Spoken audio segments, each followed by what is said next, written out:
Welcome to the Agent Upgrade Podcast with your hosts Jasmine Alan and Alan Corey, where we learn the strategies of top producing real estate agents so you have the tools to upgrade your own real estate career.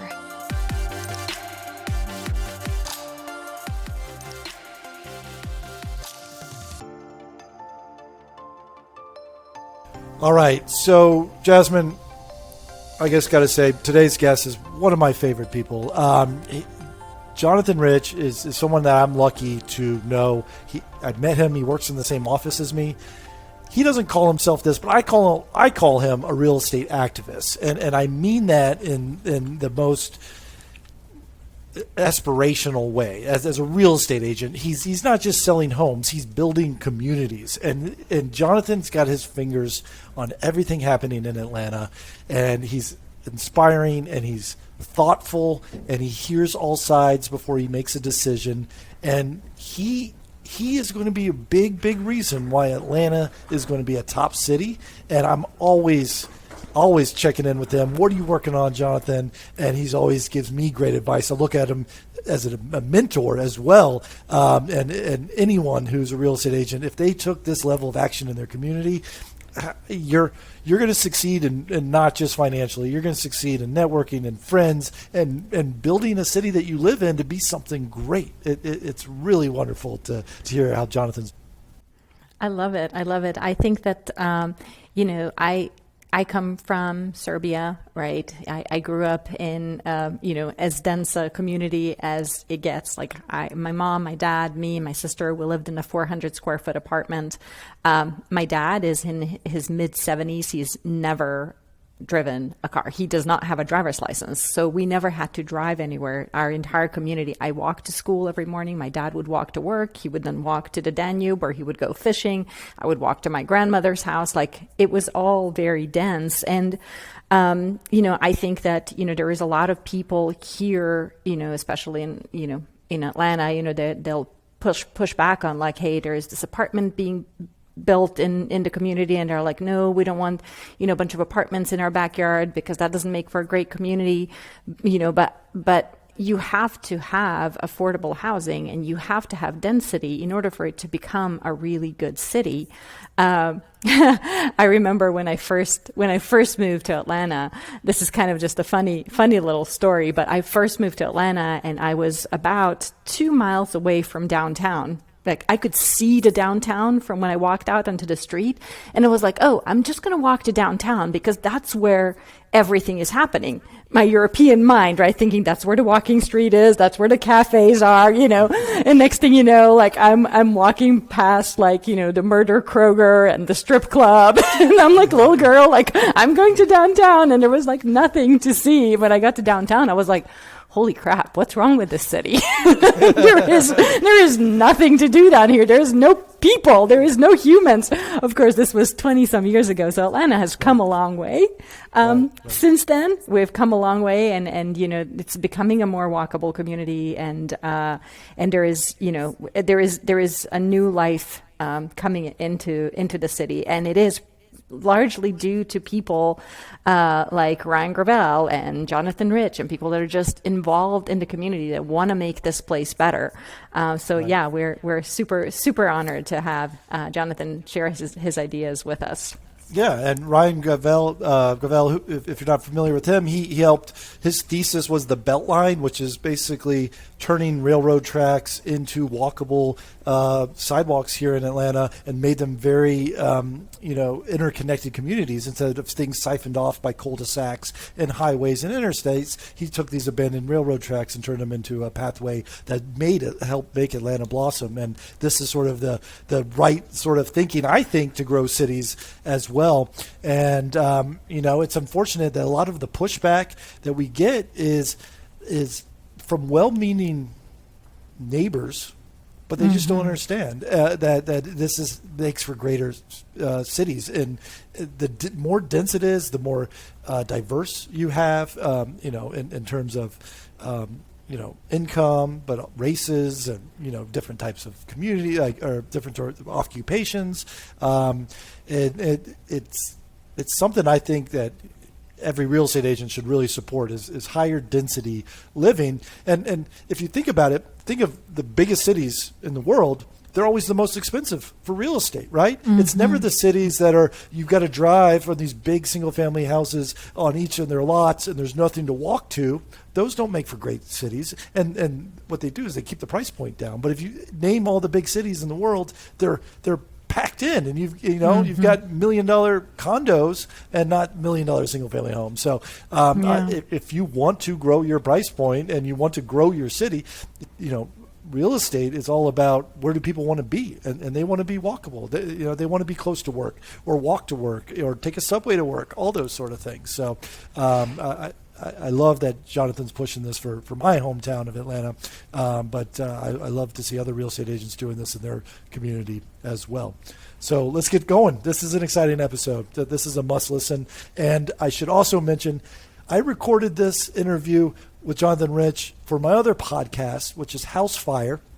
FIRE stands for Financial Independent Retiring Early, and that's a real estate investing-based podcast that I do every now and then. But there was such a good episode and something that I really, really think strongly about. And Jonathan has the number one team here in Atlanta for several years in a row, the Jay Rich team in Atlanta out of Keller Knapp Realty. So he is a realtor, and so this is, I thought, would be great for our audience here on Agent Upgrade as well. So thank you for letting me share this episode here, Jasmine. Love it, love it, love it. Let's get to it. Thanks so much. Appreciate it, Jonathan. Thank you. Hey, Jonathan, thanks for joining us on House Fire today. Thanks for having me. Now, I refer to you not only as a friend, but also as a realtor, a real estate investor. Is it fair for me to call you a real estate activist? Wow, man. I don't know that I've heard that term before, but I'll take it. Yeah. The way we talk about it is like community development, but from the business angle, right? So we say we're community developers. When you typically think of that, you think of like nonprofit activists, honestly.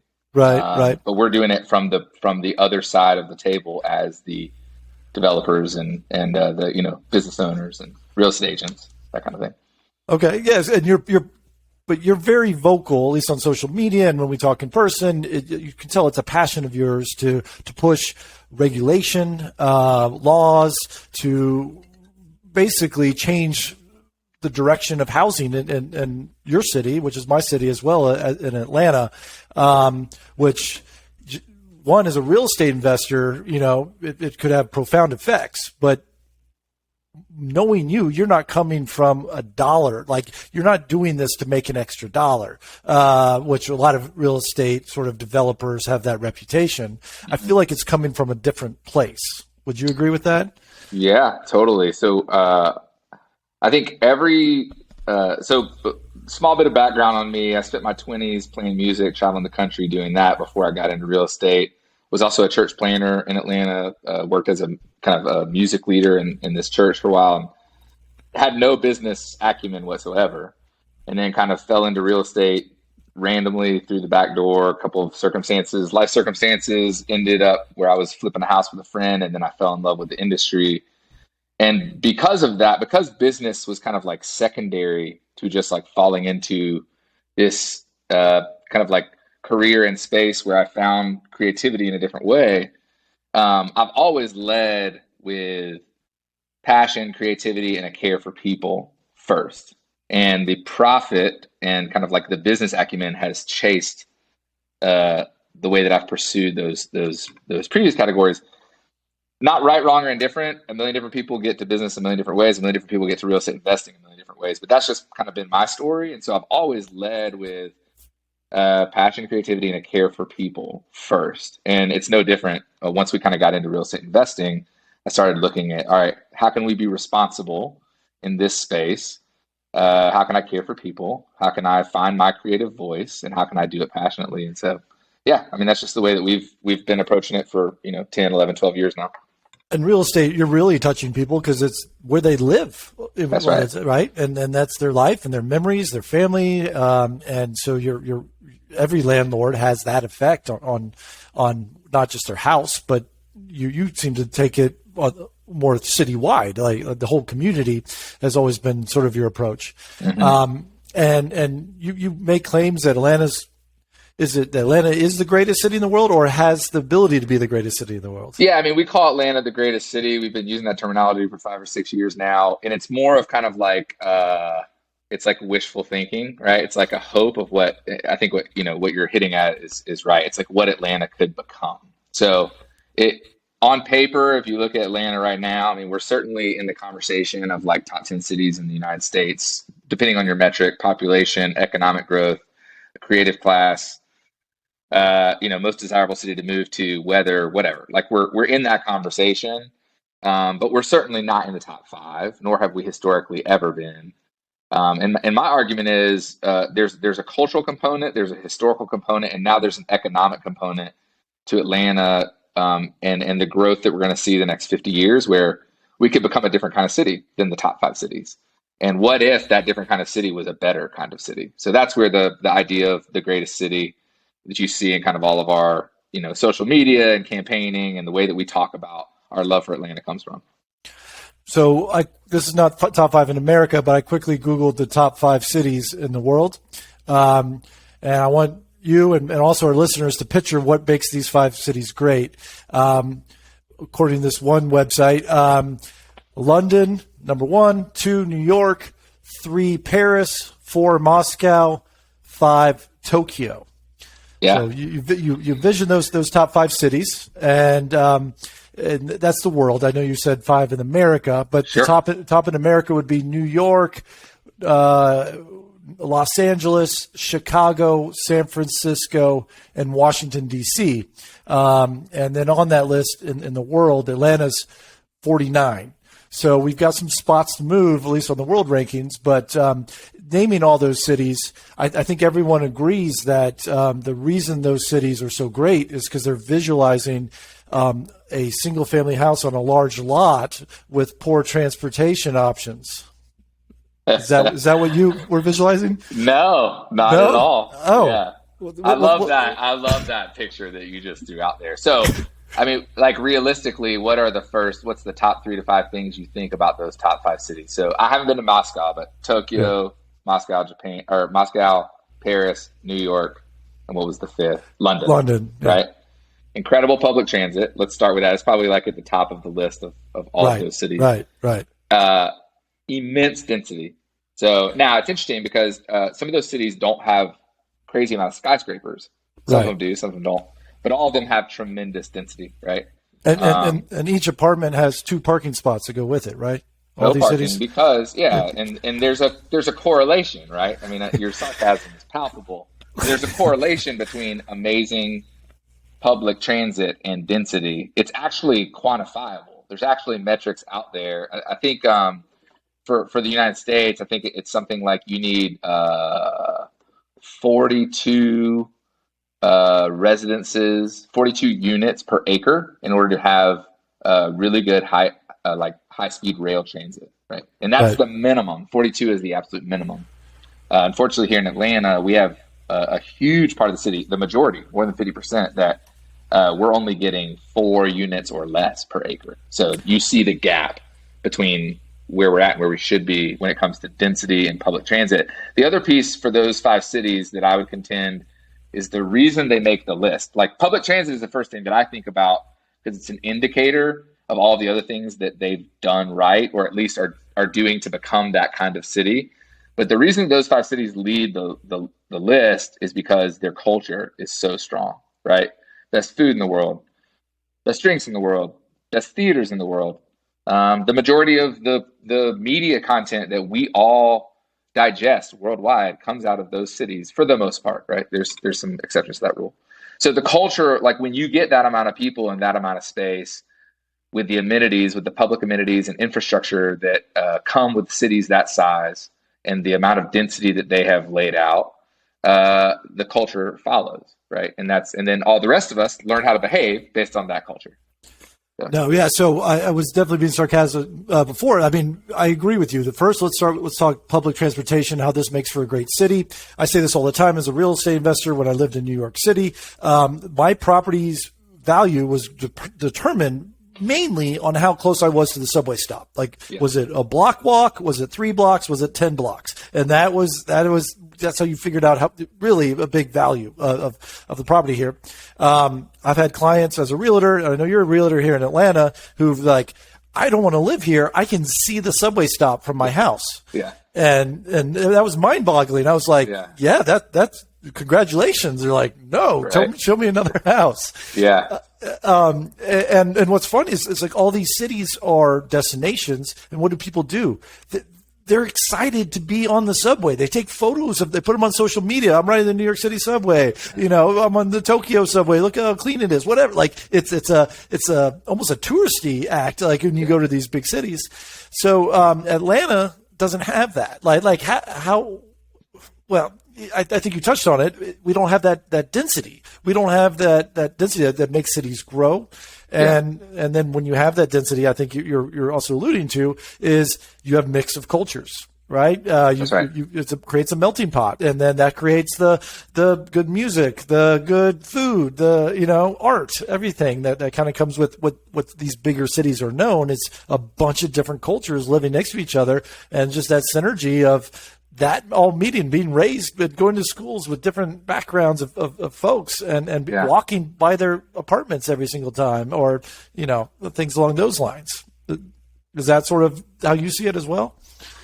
Yeah. I mean, so to go back to Atlanta specifically, and then this idea of like the greatest city and what we could become versus what we are, right? I mean, you don't have to go very deep into this conversation to realize that Atlanta's not Tokyo, New York. We're not even Chicago, honestly, or Los Angeles at this point. But the one thing that a couple things that I think are unique about Atlanta, and then I'll talk about mindset, which is I think what you were just talking about a bit too. Like, we are just becoming a major city in terms of population and economic growth, whereas every city on the top 5 list of both categories, world and United States, all became cities at the earliest 100 years ago. Some of those, you look at Paris, I don't know about Moscow, but probably Moscow as well. Like, those became kind of like who they were as a city 300 years ago, 350 years ago, in a different kind of period of space and time, culturally speaking. And Atlanta is this, like, we're going to become that. We don't have natural borders. We have a tremendous amount of land. Our weather is really good. And the way that kind of like we're shifting in the 21st century culturally in terms of choosing where we want to live and being more global and having the ability to have more choice in where we want to live, Atlanta's just become a destination for the eastern coast of the United States. And so with that population growth, we have the opportunity to decide who we want to become. And we could take, if we did it perfectly, the best parts of Paris, Tokyo, New York City, and become those parts while shedding the worst parts of those cities. Like, we have the opportunity to do that. It's just a matter of, do we have the mindset? Do we have the political will? Do we have the community buy-in? The money will be here for it. That's already been shown in the last 10 or 15 years. Like, we're going to have an economy that will support pretty much any type of growth that we want to choose.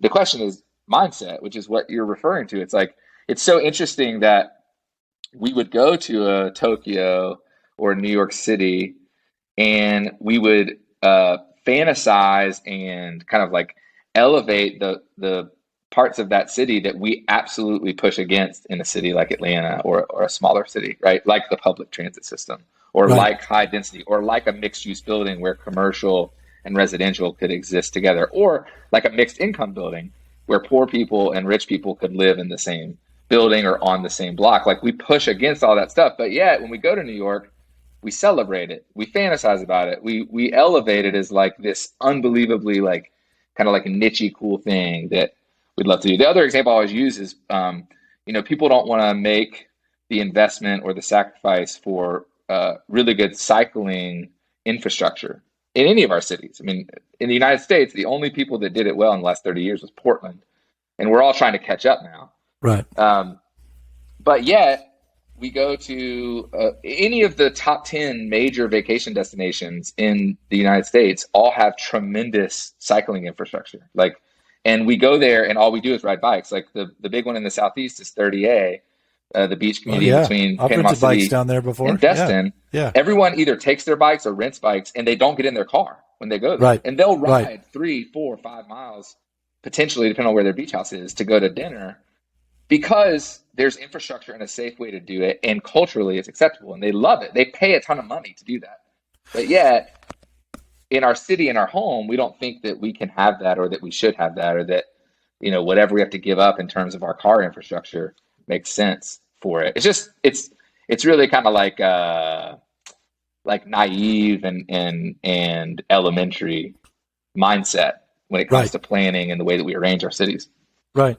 And I remember visiting 30A, which is the Florida Panhandle, renting bikes. I've done that. Austin, Texas, visited there. I spent the whole weekend on those scooters, little mobile scooters that you can rent, right? Totally. And that was what made the city fun for me, right? Yeah. Driving around is not what's fun. But I was talking about the parking regulations earlier, and to me, that's a big thing in Atlanta, and I would imagine this exists in other cities. You'll go to a zoning board hearing here in the neighborhood. You have some developer who's, saying, "Hey, I want to build a quadruplex here where a single family was," and everyone's like, "No, there's going to be too much. There's no parking. It's going to create havoc. The parking's too much. You're going to ruin our neighborhoods."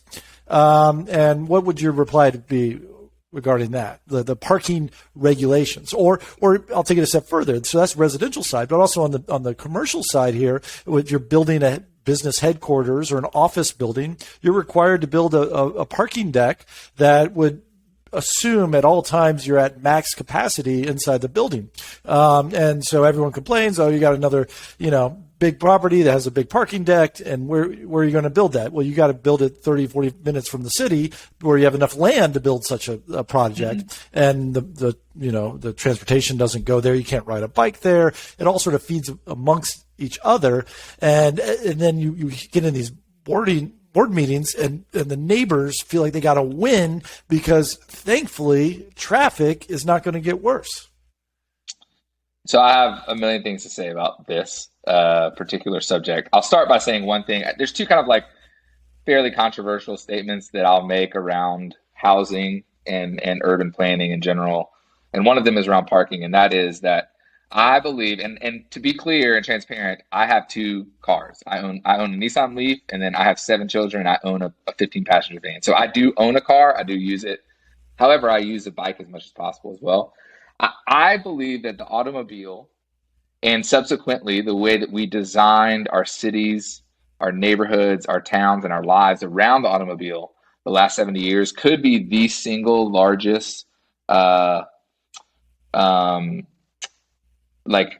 cause of destruction socially in our society, certainly in the United States of America, because we were only 100 years in and basically for the most part like a rural country before the automobile came. And if you look at the way that we've arranged ourselves around cars the last 60 years, I mean, it literally it has debilitated our health and wellness. It has debilitated everything: social, physical, and emotional wellness. All 3 categories, you can chase them directly to the way that we've designed our communities around cars versus around people. So that's I'll just say that on the outset. Let me make very clear where I stand on this issue. When it comes to the specifics of cities and city planning, or even if you want to talk about Atlanta has some legislation right now where we're trying to eliminate residential parking minimums, meaning the regulation you just talked about, the zoning code, requires for all residential units a certain amount of off-street parking. So whether you're building a single-family house or a 150-unit condo building or anything in between, the zoning code in Atlanta right now has a requirement for you on how many parking spaces off-street you have to provide for that particular structure.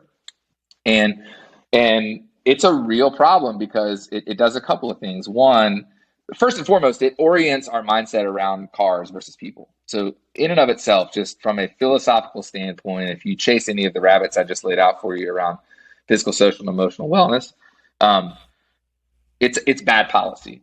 But the outcome of it is we're, especially for larger buildings, so anything that's typically 30 units or bigger is going to require a parking deck in order to because there's not enough land in the city, right? Unless you're going to go out and build on a farm somewhere and tear down a bunch of trees and destroy our environment that way. If you're building in the city, 30 units or more, you're going to require a parking deck. Parking deck cost average between $25,000 and $40,000 per space. And what's happened in Atlanta the last 40 years is we've built way more parking than the market required. So what we end up with is an apartment building, a 110-unit apartment building, a 90-unit condo building, high rise. We end up with a parking deck that costs $30,000 to $40,000 per parking space, where only 60% to 70% of those parking spaces are being used. So we have literally empty parking spaces at the cost of millions of dollars per building. Well, where does that cost go? Oh, well, obviously the developer just eats that cost. Right? Yeah, the developer cuts all of his profits. And he, out of the goodwill of his heart, says, I was thrilled to provide a car-centric community for your city. Right. No, absolutely not. Our housing gets more expensive because the cost is rolled into the cost of that apartment or that condo. You can take those numbers and you can shrink them down for smaller developments, and there is a cost there as well, right? If you're not building a parking deck, obviously the cost goes down tremendously. But if you're building a 2-car garage versus adding another bedroom or another unit, there's still a cost associated with that. And so we're not saying in Atlanta at all, and there's no city, and let's be clear about this too, there's no city on the planet that doesn't require some off-street parking. Right? It's just a matter of how expensive that is and how good the public transit is to match it. But what we're saying in Atlanta is we're not saying we don't need to build parking. We're just saying let the market decide how much parking we need instead of designing the entire process from the beginning around some calculations that people who have no idea what they're talking about from the development perspective put in place about keeping cars off the street. So I can say a lot more about it, but that's at its essence, like, it should be deciding how cars fit into our society, not zoning regulations and politicians. I mean, I spent 13 years in New York City, so I keep coming back to how life was in New York City. I know New York City is not for everyone, but I didn't have a car there. One, because it doesn't matter. Any place I lived in all 13 years, I didn't have a place to park. I would have to park it on the street. Sometimes you find, if I was rented a car, or someone was visiting me or something, we'd find one on our block, but sometimes it was 2 or 3 blocks away. But it didn't matter because wherever I was going also didn't allow for parking. Like every job I ever held there, none of the office buildings had parking decks. Like right. It wasn't, so where am I going to drive? I could either do the bicycle or subway, which would have been 3 times faster than driving anyway to all those locations. So it never even crossed my mind like this, oh man, like the city would be so much better if I had a off-street parking, or so much better if my office had more parking deck, space kind of thing. It was just that's the way you did things. It was just normal. And I shared the story with you. I was listening to some, what was a podcast, or maybe it was a newspaper article, similar problems in San Francisco where, like the Chipotle was either going to have to charge $20 for a burrito in San Francisco or close. And the reasoning was, no one who works at the Chipotle can walk here or ride a bike here or take a subway here. Like they all have to drive in, right? So I've got to pay them enough, my employees enough to drive in, cover the car mileage, pay for parking, because I only have a few spaces out front for customers, even though all my customers are foot traffic, but, so I have to pay for them to go to parking. And then, they basically commute an hour to 2 hours to get to work. And it's got to be worth their time, so I got to pay them more than I regularly would an employee just because to cover for their commute. And then I saw another article, and that was just the workforce in San Francisco, where someone did the math, and it was cheaper for them. They worked in downtown San Francisco, tech company. It was cheaper for them to live in Las Vegas, fly commercial airline every single morning, Monday. Work and fly home in the evening 5 days a week. That was cheaper for them than to rent a place in San Francisco.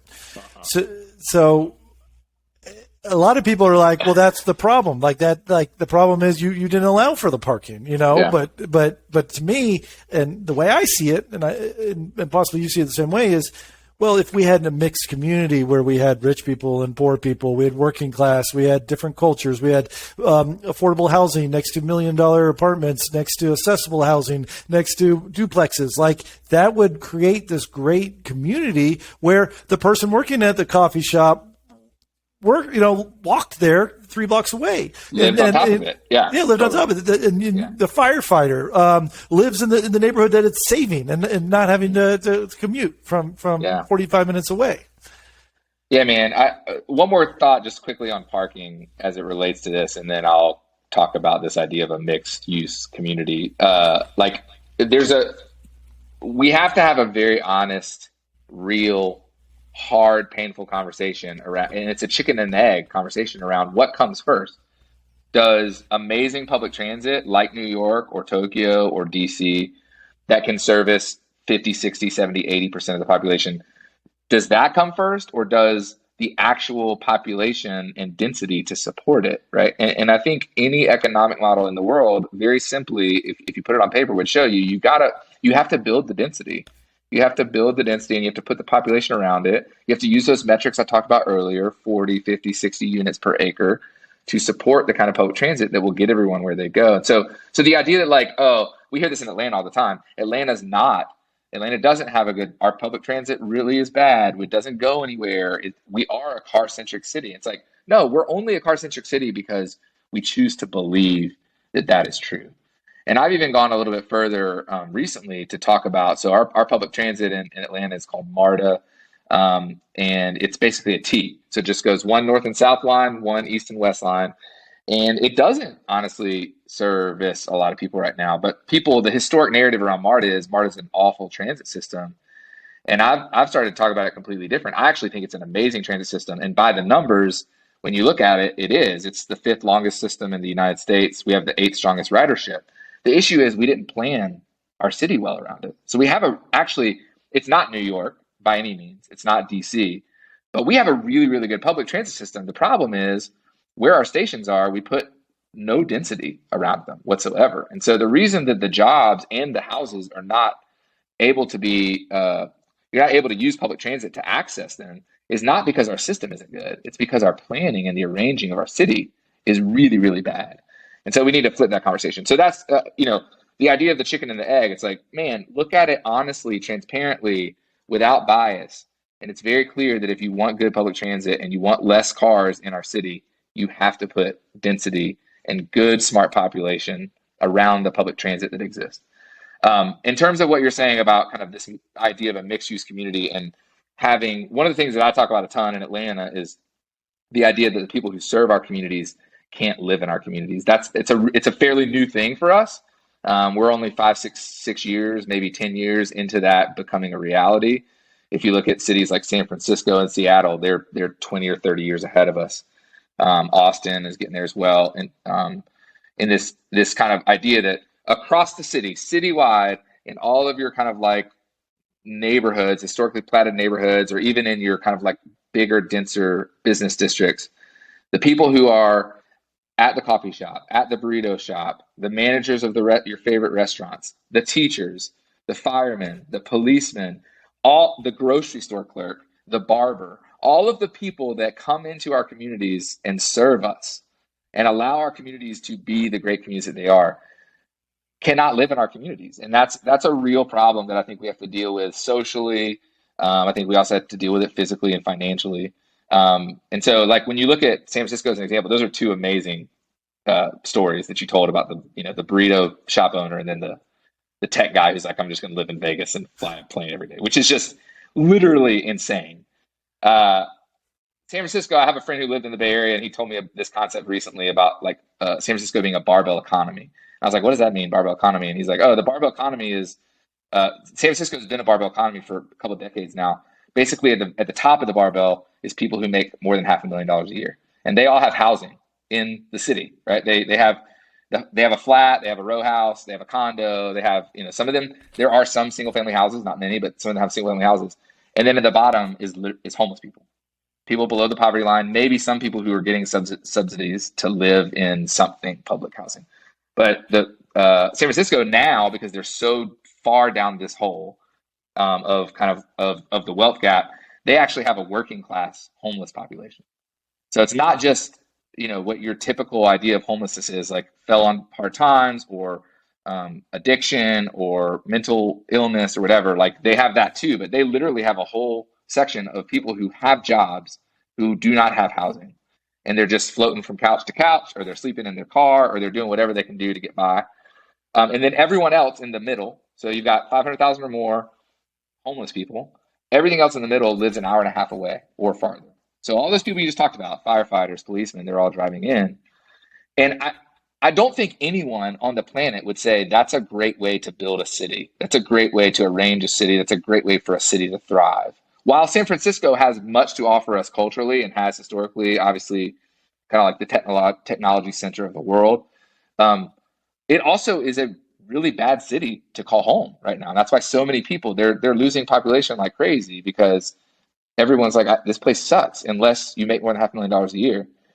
What we really want, I think, and the kind of place that we want to live, is a cylinder city, which is what you're talking about. And this is this idea that Jane Jacobs, who wrote Death and Life of Great American Cities in the 40s, she was talking about this stuff 70 years ago and nobody listened to her. I mean, people did listen to her, but not enough. Is this idea of a cylinder city. So instead of a barbell where it's a top and a bottom, it's a uniform shape, top to bottom. There is no center that's carved out. And that cylinder city, while it's uniform, creates a multiform way of living. And it's this idea that city blocks, if you want to break it down really, to kind of like a microform, city blocks to then city neighborhoods to then city regions and districts to the city as a whole. You would, in every one of those categories, you would have poor people, homeless people, below the poverty line receiving subsidy, and you would have the lower middle class, so $20,000 to $80,000 a year. You would have the middle class, which now is like $80,000 to $150,000 a year. You would have the first tier of upper class, which is like 250 and above. Then you would have the 1%, right? And all of those people, top to bottom in that cylinder, could all live in the same city block. They could all live in the same neighborhood. They could all live in the same city district. And how do we do that? Well, there's a million different ways to do it. But it starts by not requiring more parking spaces than you do room for people, and also not allowing quarter-acre plus pieces of land in a major city in the United States of America to be used for one single-family home. That's bare minimum where it starts. And as real estate investors, this cylinder city that you just described, that is where you're going to get your rapid appreciation. You're going to have very low vacancies. If you want to invest in something that's safe but also very lucrative, it's these mixed communities that has mixed housing, mixed income levels, mixed backgrounds, mixed occupations, meaning that it's not built on one industry. Like you're not in a military town, and if the military base shuts down, like it's these sort of cylinder cities usually thrive when there's multiple industries that are supporting the workforce. So even if one goes down, your real estate investments and the community doesn't fall apart. There's everyone sort of propping each other up in different ways, and that's. I love this sort of thinking and turning Atlanta into sort of one of these bigger cities. If I look at what did this website build or judge the top cities, they had 6 categories with 25 factors, and sort of the cylinder city, I think, really pushes all these cities up towards the top if we can create that. First is the place. Is a category: weather, safety, sites and landmarks, parks and outdoor, and COVID-19 infections. That's what this site did. And product is another category: airport connectivity, attractions, museums, university ranking, convention centers. People is a category: foreign-born residents, educational attainment. Prosperity category: global 500 number, GDP per capita, income equality. There you go. That's a big one. Yeah, unemployment rate. Category: programming, culture, nightlife, dining, shopping. That comes with high density. Promotion. That's basically social media, Facebook check-ins, Google search, TripAdvisor reviews, Instagram hashtags, and Google Trends. So I feel like no one's really excited about going to homogenous city on vacation and saying, look how everything is the same and every house looks the same and every person looks the same. Everyone makes the exact same amount of money. Like that doesn't excite people. That doesn't give you energy. It's not a heartbeat of a city or a community. And we're talking about cities, but this can also be a micro neighborhood within, a suburb somewhere, like there's some great suburbs that have a great walkable downtown area, right? That has the barbershop, the bank, the coffee shop, and it's not maybe a destination where someone would drive to go get their haircut there. But what happens is it stays open because the whole neighborhood walks there. And every time you walk down to that square, you're seeing your neighbors, you're seeing your teachers, you're seeing your firefighters, you're seeing, the garbage guys, whatever. Like that, how else can you not build community by running and bumping elbows into them every time you walk downtown to get your nails done or whatever it is that you're doing? Yeah, I mean, going back to the car and the suburbs, I think even the term suburb is like super interesting. It's like an interesting kind of like just like study of sociology maybe, because we don't ever talk about that. Well, I'll get to in a second, like the word suburb, but like we took the car in the 50s and 60s. We built the suburbs in the United States of America because we had the land to do it. And we created this subsect of like a way of living, a way of orienting ourselves around other people. And we effectively traded in or divorced community, which is what you were just talking about. The idea that you, like, a part of the rhythm of everyday life would be interacting with people who are like you, not necessarily like you in ethnicity or socioeconomic class or culture, but are like you in the fact that they're living in the same place, enjoying the same things you're enjoying, right? We traded that community really for like this very elite, entitled individualism, where it's like, oh, we got the power of the automobile. We're going to build our own little kingdom. We'll have a movie theater in our house. We'll pull into a garage. We don't need porches anymore because we don't really need to interact with our neighbors or the people that are in our community and serving us. We're just going to do our own thing. We're going to keep to ourselves. And what we're discovering from that is that we effectively social wellness, emotional wellness, physical wellness are all at an all-time low, right? So we did that experiment for 50 years, and all of a sudden we have tons of depression, anxiety, suicide rates are through the roof. Everybody's fat. Like, it's directly connected. This is not like we have the data, right? About this. Yeah. There's a better way to live. That's right. That's really the overarching point of this entire conversation. We can talk about more too, I think, what that means for real estate investors. I think, the idea of what's like real estate investing 101. It's like, well, and that this is not just for real estate, it's for all investing. Like, figure out how your portfolio can be as diverse as possible. Well, making it diverse means thinking about this kind of multi-form way of living, but getting in a place where the economy is diverse, the ages are diverse, the ethnicities are diverse. That's going to create, the stability that you want to see in your portfolio. But this idea of like, there should be no suburbs, I guess is what I'm trying to get to. Like, the suburbs was a disastrous, failed experiment.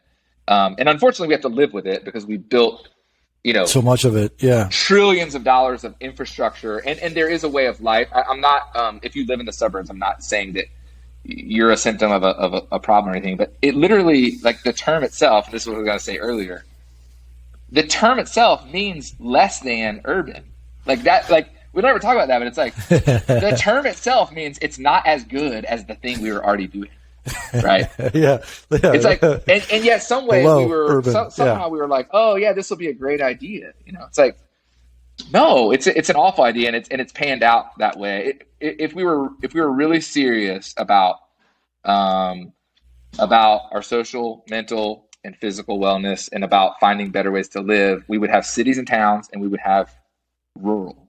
There would be no suburbs, right? So what we would do is we would let's get our cities really kind of into shape and try to figure out how to close the income and the wealth gaps, promote diversity and cylinder cities in all of our major cities. And then we would say, hey, in the suburbs, y'all need to let's figure out how to take the suburbs and make them into more town-like, infrastructure-based communities, Well, two things. I remember growing up, and like I grew up in the suburbs, and it was always like, ooh, so and so lives on a cul-de-sac, and like, oh, maybe the best houses were always on a cul-de-sac. But now studies show a cul-de-sac is a dead end, which basically means you have the least walkable property in the whole neighborhood, right? Yeah. And then part two of that is, I realized I was talking to my neighbor, and on our street, my neighbor and I know all the people that have front porches. Not because we went out of our way to meet them, but you just bump into them more often. And so we've actually, the friend group of our street is everyone who has front porches, because we're all spending time on our front porches. And then in between, there's 3 or 4 houses. I was like, I think, I don't know who lives there. I don't know if they have kids. I don't know, but it's because they're playing in the backyard. Like no one's spending time on the front porch. And so, just that alone is just, proof to me in my own small data set that like community building, like, the fact that I know their names and stuff, they call them my friend now because I wave to them walking the dog or whatever. Like it creates for happiness. You talk about suicide rates, and especially in COVID times, like the fact that I can wave and walk to someone and a familiar face it goes a long way.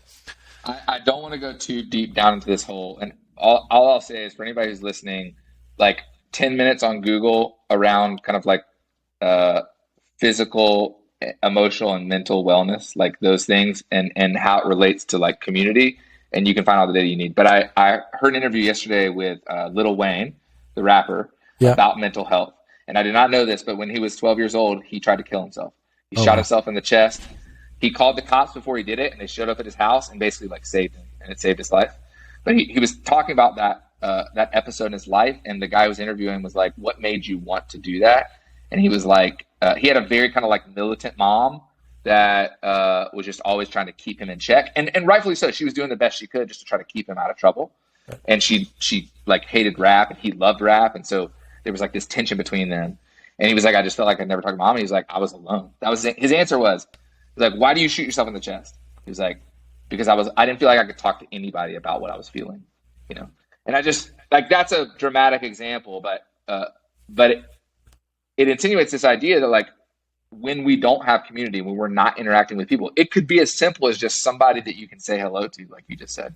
Right. Then our mental health is, even if we're good mentally, even if we don't have major kind of like issues that we're dealing with in terms of anxiety, depression, or whatever else, like even if we're very healthy, we're still not as healthy as we could be if we're not in community with other people. Well, how do you create community? I mean, that's, it's not rocket science, and we've done it before, as well. That's the other thing to understand.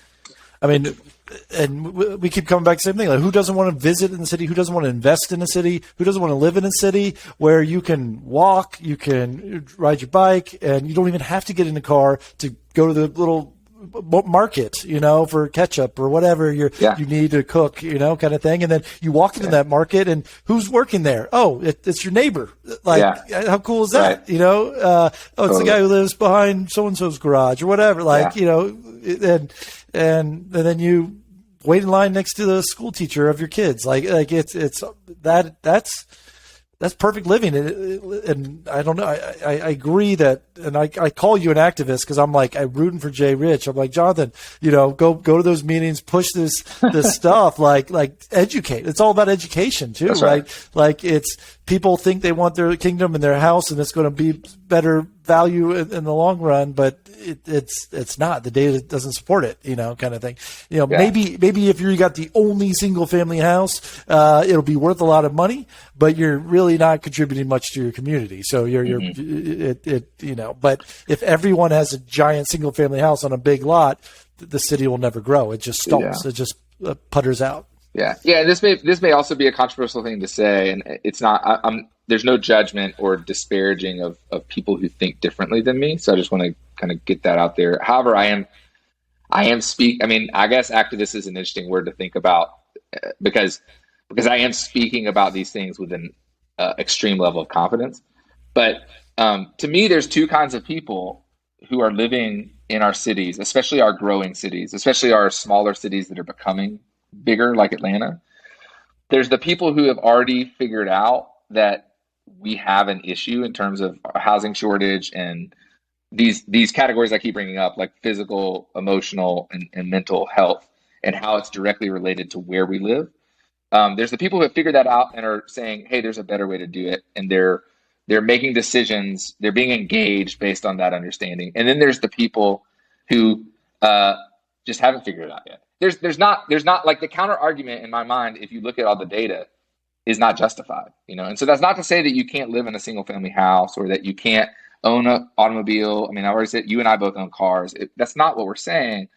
What we're saying is we all have to be collectively identifying the fact that our communities are not as strong and diverse as they could be. Yeah. And there most certainly is a gigantic wealth gap that is favorable to a very few amount of people and very detrimental to the rest of the population. Right. And one of the only ways that we're possibly going to come up with solutions that would actually work to start to close those gaps and to start to see emotional, I don't want to sound like regular, but all of these wellness categories to start to raise across the board is if we figure out housing security for more people and we figure it out in a way that it can be more diverse. I mean, that's like, it's not rocket science, but it does require a tremendous amount of like mindset change for people who have always thought, hey, single family living, driving on a highway to work, like is acceptable or the best way to live, And I'll put the spotlight on me for a little bit in that I have a YouTube channel, The House of AC, and I had a recent video about what makes real estate developers evil. And the whole video was about why I was evil. And what it was is I've done two things. One, I had a quadruplex, and I tried to get it rezoned to allow for a little bit higher density, an eightplex. On either side of the building, there was a 30-unit apartment, and there's a 30-unit apartment. And I was like, hey, guys, I just want to do an 8. I don't even need a 30, but everyone around me has 30. And they wouldn't let me do it. It all came back to parking and whatever. And so I was like, okay. Well, I tried. And then as a real estate investor, I bought a duplex in a great school district near my house. And the only incentive would be for me to knock it down and build a giant $1.2 million single family house. Like no on spreadsheet. I tried every single way. How can I keep this as a duplex? I know it's going to be better for the community. But if I went to the community and said, I want to keep it a duplex, since it was illegally grandfathered in, I didn't go through the mechanisms to get an official answer, but I anticipated I would get the same sort of feedback. No, we don't want duplexes in our neighborhood. Yeah. We don't want that. And so the neighborhood would be like, you're an evil developer trying to build a duplex, or if I try to get a triplex or whatever. So what I did, which I knew would get no resistance, would be let's just knock down the duplex and build a brand new $1.3 million single family. And then I was no longer the evil developer because I built this, we got millionaires moving in on this block, right? Mm-hmm. But I and that was the only way I could profit on this. And it also, it benefited the seller. The seller of the duplex benefited because everyone else who bought it, the only person who was bidding on it were people who would knock it down and build a single family home because that brought the most value to that seller. So in some ways the seller liked the developer coming in, but as a developer, and I got the winning bid, and I made good money on that flip, but it was, I just knew, I'm like, I can't do this anymore because I'm not adding to my community. Yeah. So the interesting thing about that entire story that you just told, and in terms of like creating an antagonist and a protagonist, is that you didn't talk about the government who created the zoning laws with which which was the framework with which you were the rules allowed to work within. Right. And I think that's another huge mindset shift that we need as a country and as a public and as a city is there are bad developers, 100%. There are greedy developers. I would argue as a developer, I know you're a developer. I'm sure on this podcast, there's a ton of developers. Like by and large, that's not true, right? I would say that the majority of developers are actually generally community-based or at least regionally based, like people who are just running a business. And a lot of them are really like love their community more than they love profit. A lot of them. Right. But at the end of the day, most of them are just business owners. There are a few that are really bad apples, and they kind of tarnish the industry as a whole. But in this scenario, when we're talking about housing diversity, creating mixed housing, when we're talking about the wealth gap, or in Atlanta, we are known, the metro area, not the city, but the metro area of Atlanta, we have the largest income inequality in the country right now. And that is not because developers are building $1.2 million houses. Everybody thinks that, right? Right. It's easy to point the finger at, oh, the guy who's making money, because partly we're jealous that we're not making the money. Yeah. But also it's easy to point at that industry because there's a history, especially in the 70s and 80s, there's a history of developers taking advantage of people who didn't have the power to do anything different. Right. But the reality is, like, the zoning laws and the government who created them is really the antagonist of the story. Right. Because they're the ones that created the rules that you had to work with. And all you did in that scenario, like, there was nothing evil about that position. The seller wasn't the antagonist. The seller deserved to make as much money as possible. Their land, they had land, they were selling the land, and they deserved to make a market rate profit on that land. So it's like, that is what it is, right? And that is driven by, again, what's allowed to be built on this property. Right. And then you step in and you say, hey, I really want to buy this property. I want to make it better. I want to invest in my community. And I've got a business model that'll allow me to do that. Then you buy it and you have to pay whatever the land's worth. And then once you have that, you're working within the rules that you've been given by the zoning code as to how to make a profit on that purchase and run a business. Right. Yeah. And every Facebook neighborhood group is like, why do we really need another $1 million property? And it's like, well, the only way to make money on this is to build the biggest house possible. Like that's why every developer does that. If the city, like you said, the government, the zoning board said, hey, if you build a smaller product or it's a duplex or it's a quadruplex, and we'll give you some tax incentives or some sort of benefit that benefits you as a developer, you're incentivized to help the community. Every developer would do that, right? Every builder would do that.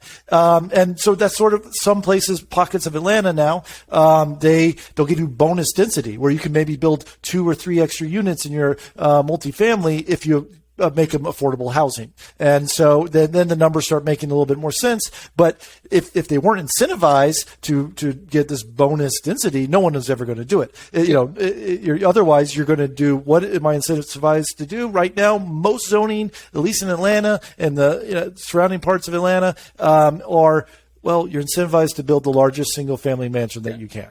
And most developers, there's a tremendous amount of risk involved in that kind of infill construction.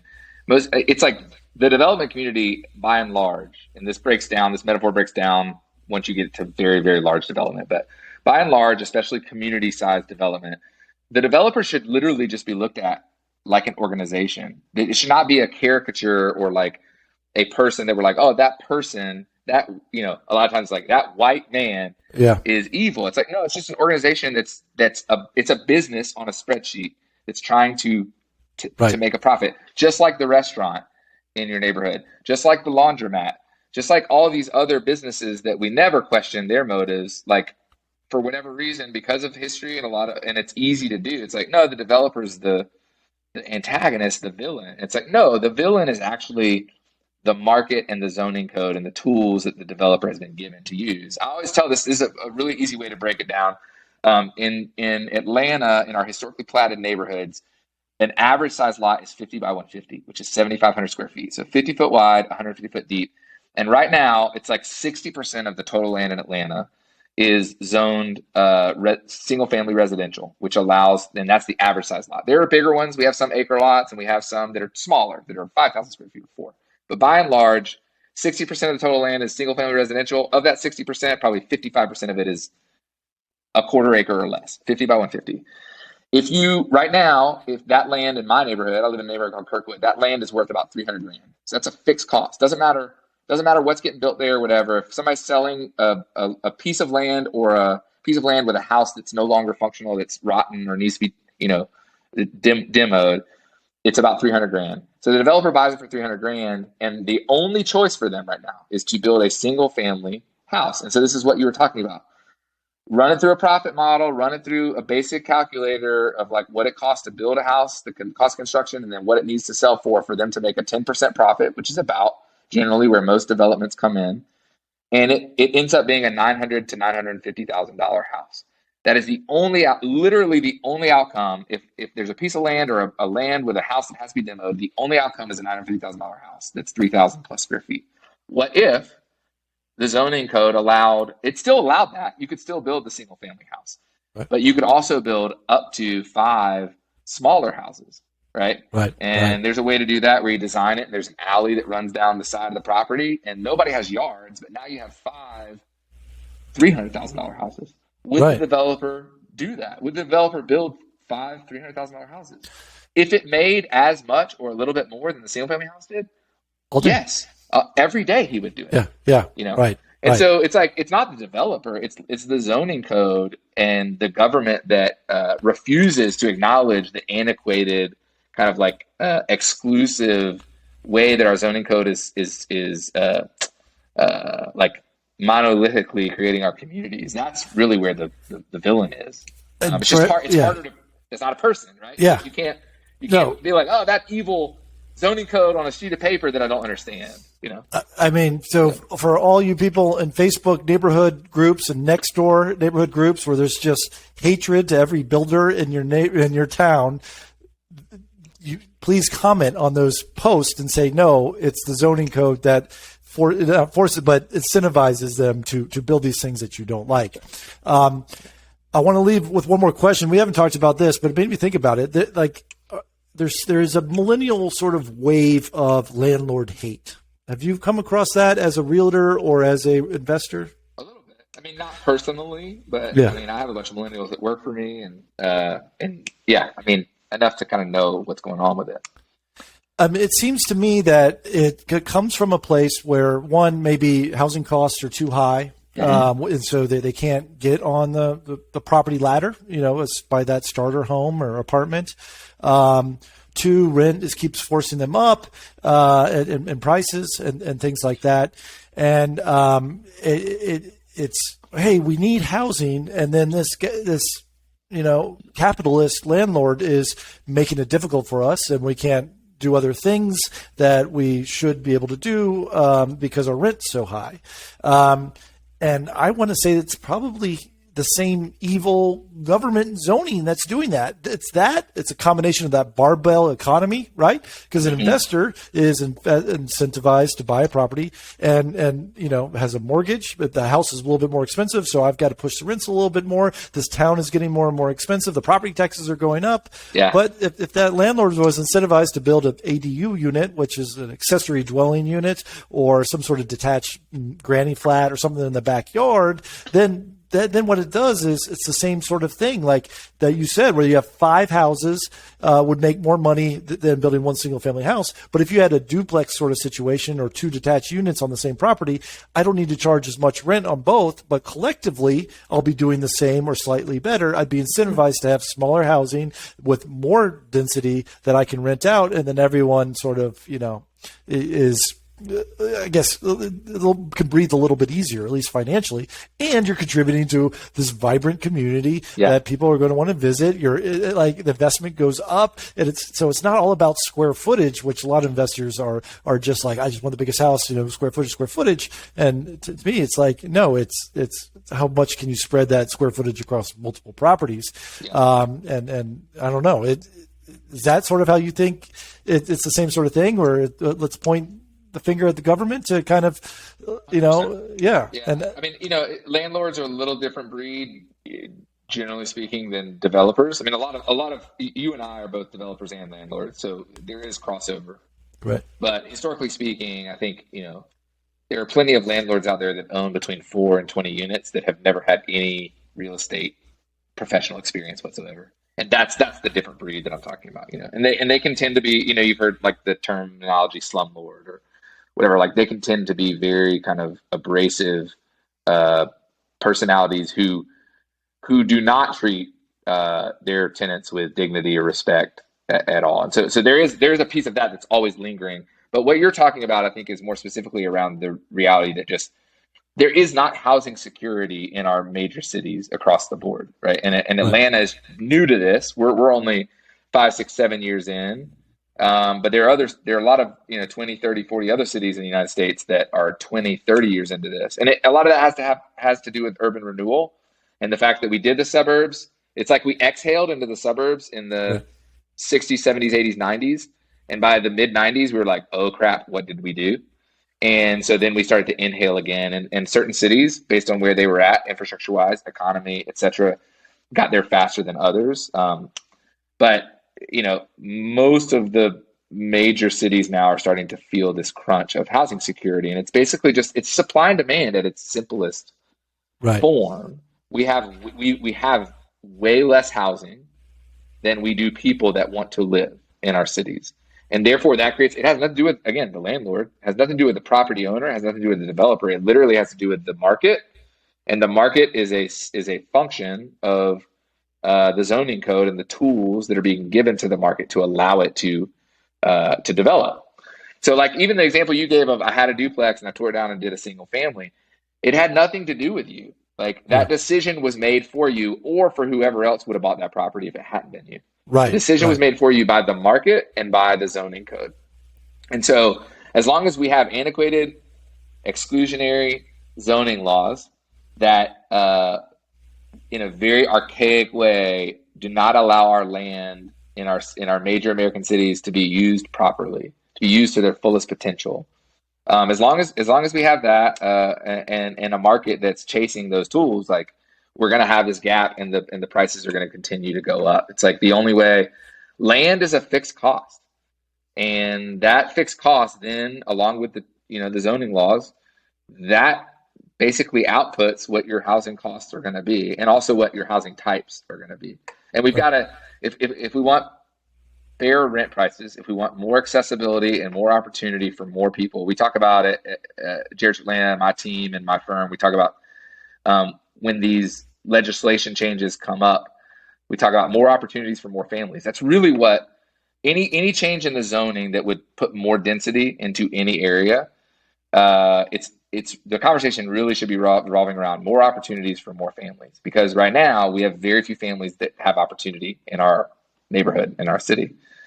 If we want to get more opportunities for more families, like you have to change the equation. You have to change the equation so that output you'll have at the end of it, you'll have more housing and you'll have it at a cheaper rate, So it's a heavy lift, man. I mean, these are very controversial conversations because primarily people don't like change and are not educated enough to understand really what the data is saying about the conversation. And then I think there is a level of like, we need to be really honest. Like it's a complete and total lie that I think the majority of Americans are still believing, that our life will be better if we surround ourselves with people that look exactly like us and make the same amount of money that we do. Like It's a lie that we've perpetuated for about 60 or 70 years now. And a lot of us are still believing it. And we're scared to death of anything else. And it's like, we got to be honest with ourselves and be like, yo, I think actually I need to give a different way of living a chance, because I'm depressed and I'm anxious and I'm busy as hell. And I don't like the way that life is right now. It's like that, right? It's like, I don't know. Anyway, I can talk about that for forever. But well, Jonathan, thank you so much for being on the podcast. This has been wonderful. This is sort of a conversation that I just want everyone to listen to, and just form your own decisions. But I think I know whatever you're sort of promoting and pushing is always coming from a good place and is very well thought out. And I get such great nuggets of your wisdom every time we talk.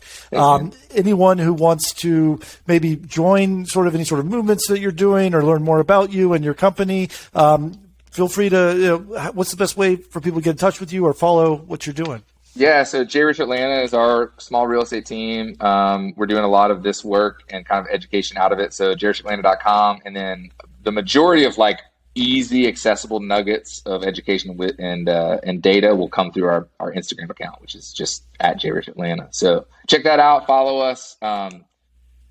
And then, engage. I mean, I want to reiterate what you said and it's something I said earlier. Like, there is no disrespect or judgment for anyone who disagrees with anything that I said today. And I think, property rights and value and where you choose to call home is one of the most important decisions you'll ever make. And so I would never be disparaging to someone who's made a different decision than I have. But what I would say and challenge those people to do is chase the data. Like, chase the data, just and ask yourself a couple of hard questions around why have we arranged ourselves the way that we have, and why is mental, physical, and emotional wellness at an all-time low. Ask those two questions, chase the data, and see where it takes you.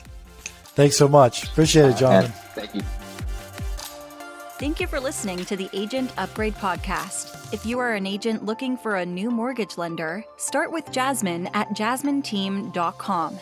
If you want to learn about real estate investing and working with investors, check in with Alan at thehouseofac.com. See you next time on Agent Upgrade.